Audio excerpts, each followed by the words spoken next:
అందరికీ నమస్తే. Welcome to ఆహా ఏమి రుచి. మమ్మీ ఏం చేస్తున్నావు ఈరోజు టమాటా చారు చేస్తున్నా. ఓకే. మంచి టమాటాలు పండ్లు వారిన టమాటాలే తీసుకోవాలి, చారు బాగుంటుంది. కాయకాయలు ఉండొద్దు, ఇట్లా పండ్లు మంచిగా పండ్లు కావాలి, సూపర్ చారు ఉంటుంది. ఇప్పుడు టమాటాలు 2 ముక్కలు కట్ చేసుకోవాలి.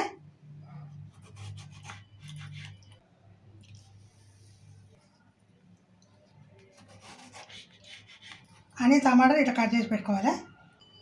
ఇలా 2 ముక్కలు కట్ చేసి పెట్టుకుంటే చాలు. అన్ని టమాటాలు ఇట్లా 2 ముక్కలు కట్ చేసి పెట్టుకోవాలి. ఇప్పుడు కుక్కర్లు వేసి ఉడకబెట్టుకుందాం. ఈ కుక్కర్లు వేసుకోవాలి. ఇంకో 2 చింతరేకలు వేయాలి. ఇది కడుక్కొని తీసుకొచ్చిన చింతపండు వేసిన వేయలేమన్నట్లు వేసుకోవాలి.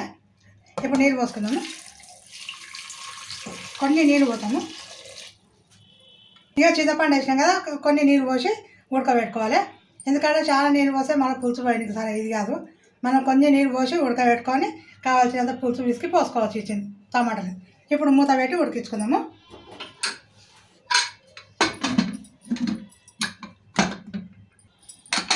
ఇప్పుడు పొయ్యి మీద పెట్టుకుందాం. ఇది ఒక టమాటాలు కదా, 2 విజిల్ వస్తే చాలు, ఉడికిపోతాయి. 2 విజిల్ వచ్చిన దగ్గర పెట్టుకుందాము. ఇక 2 విజిల్ వచ్చినాయి కదా, స్టవ్ బంద్ చేసుకుందాము. స్టవ్ బంద్ చేసుకొని ఇక తీసుకుంది. విజిల్ పోయినాక మళ్ళీ చారు పెట్టి చూపిస్తా. ఇక విజిల్ పోయింది, ఇక మూత తీద్దాము.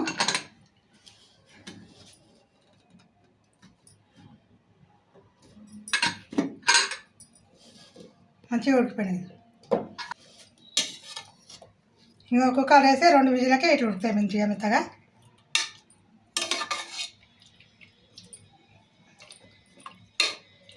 ఇట్లా కలుపుకుందాము. ఇప్పుడు అంటే వేడి వేడి మనకు కలుపుకోనికి రాదు, పిసుకనికి రాదు కదా.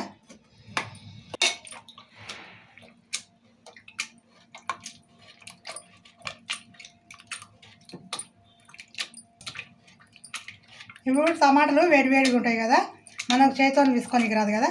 చెంచాతో అనుకోవచ్చు, చెంచా లేకపోతే ఇలాంటిది ఉంటే దీంతో అనుకోవచ్చు.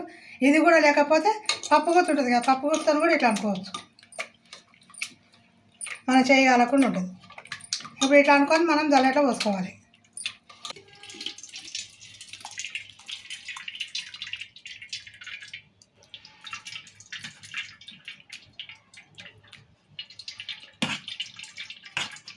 మనకు అర్జెంట్ ఉంటే ఇట్లా చేసుకోవాలి, టైం లేకపోతే.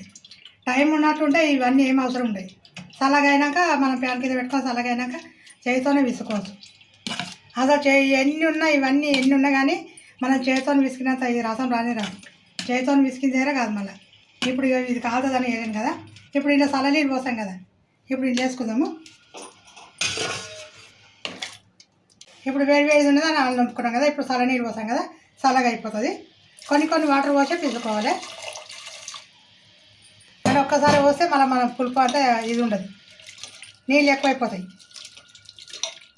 మనం రసం ఇచ్చిన ఈ టమాటాలకు లేకుండా ఇట్లా మొత్తం తీసుకోవాలి.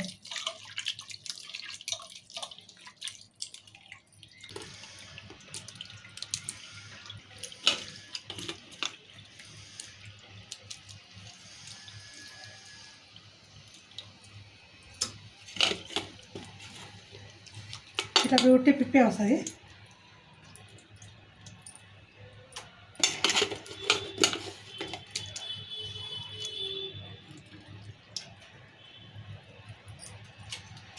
ఇక టమాటా పులుసు అయితే ఇట్లా విసుకొని పెట్టుకున్నాం. ఇది పక్కకి పెట్టుకున్నాము. తాలింపు వేసుకున్నాం. ఇప్పుడు ఇది స్టవ్ ముట్టించుకున్నా. ఇప్పుడు చారు తాలింపు వేయడానికి గిన్నె పెట్టుకుంటున్నా. ఇప్పుడు టమాటా చారు కావాల్సినంత నూనె పోసుకున్నాము. ఈ చారుకు నూనె కొంచెమే పడుతుంది. ఇక తాలింపు గింజలు, జీలకర్ర, ఆవాలు, మెంతాలు, తాలింపు ఎర్రమిరపకాయల ఇత్తులు ఉంటుంది చూడు అవి. ఇప్పుడు ఇవన్నీ వేస్తాము.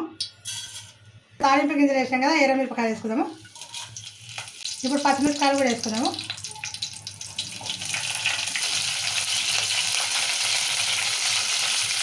ఇప్పుడు ఉల్లిగడ్డలు కూడా వేస్తాము. ఇక ఉల్లిగడ్డలు ఎప్పుడైనా చారులకు ఇక పొడుగు కట్ చేసుకోవాలి. పొడుగు కట్ చేసుకుంటే చారు బాగుంటుంది.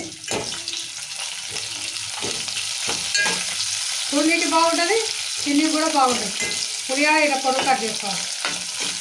పప్పుచారుకైనా ఈ టమాటా చారుకైనా నీళ్ళచారుకైనా ఉల్లిగడ్డలు పొడిగా కట్ చేసుకోవాలి. ఇప్పుడు ఉల్లిగడ్డలు మిరపకాయలు వేసాం కదా, మంచిగా అవి గోలినాయి. కలేమాకు కూడా వేసుకుందాము. ఇప్పుడు పుదీనా వేసుకుందాము. ఇక కొత్తిమీర కూడా వేసుకుందాము. ఇవన్నీ నూనెలో మంచిగా మగ్గించుకోవాలి. ఇవి నూనెలో ఉడికితేనే మంచిగా కొత్తిమీర, పుదీనా, కలేమాకు ఇవన్నీ నూనెలో ఉడికితే మంచిగా చారు అనేది టేస్ట్ బాగుంటుంది. నూనెనే మంచిగా వేసుకోవాలి. కొంచెం పసుపు వేసుకుందాము. ఇక అల్లమెల్లిగడ్డ కూడా వేసాము. ఇప్పుడు పసుపు అల్లమెల్లిగడ్డ వేసాం కదా, ఈ పసుపు అల్లమెల్లిగడ్డ కూడా నూనెలో కొంచెం సేపు ఉడికిస్తున్నాము. ఒక 2 నిమిషాలు ఇక మంచిగా కలుపుతున్నాం.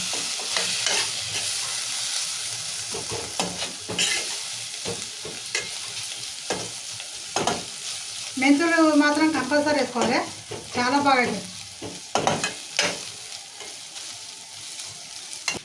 ఇప్పుడు చారుకు సరిపడినంత ఉప్పు వేస్తున్నా. ఈ ఉప్పు తాలింపులు ఎందుకు వేస్తున్నా ఈ మిరపకాయలకు కొత్తిమీర కలేమాకు వస్తుంది కదా, తినేటప్పుడు బాగుంటుంది. అందుకే నేను తాలింపులు వేస్తా.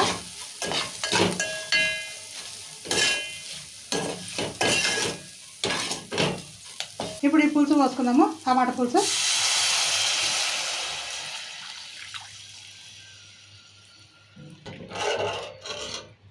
సరిగా కలుపుకుందాం. ఇక లాస్ట్కు చిన్న బెల్లం ముక్క వేసుకుందాము. ఇలా కారం వేయలేదు అనుకోకూడదు, కారం పట్టదు. ఇలా ఎర్రమిరపకాయలు కారమే ఉన్నాయి, పచ్చిమిరపకాయలు కూడా కారం ఉన్నాయి, అందుకే కారం వేయలేను. కొంతమంది కారం పొడి వేసుకుంటారు, అసలు కారం పొడి వేయలేదు. 2 మిరపకాయలు ఎక్కువ వేసుకోవాలి సప్పగుంటే, కానీ కారం పొడి వేయదు. నేనైతే వేయను. బెల్లం ముక్క వేసినాక కలిపినాం కదా, ఇప్పుడు మంచిగా మసలేస్తాము. ఇక చారు మంచిగా మసులుతున్నది కదా, ఇప్పుడు మంచిగా చారు మసిలింది. ఇప్పుడు స్టవ్ బంద్ చేసుకుంది. స్టవ్ బంద్ చేసినా కదా, చారు కింద పెట్టుకుందాం. సో చూసిరేని ఫైనల్లీ టొమాటో చారు అయితే రెడీ అయిపోయింది. ఎమ్మిగా వేడివేడిగా సూపర్ ఉంటుంది. సింపుల్గా చేసుకోవచ్చు, ఎవరైనా చేసుకోవాలి. ఇట్లా చేసుకోవాలి ఈజీగా. టమాటా చారు సూపర్ టమాటా చారు. అన్నం కొంచెం మెత్తగా వండుకోవాలి. ఈ చారు గురించి అని అన్నం మెత్తగా వండుకోవాలి, సూపర్ ఉంటుంది. పొల్లుగా ఉంటే అన్నంకు పట్టదు చారు ఎక్కువ. అన్నం కొంచెం మెత్తగా ఉందనుకో చారు మంచిగా పడుతుంది, ఎక్కువ పడుతుంది. సూపర్.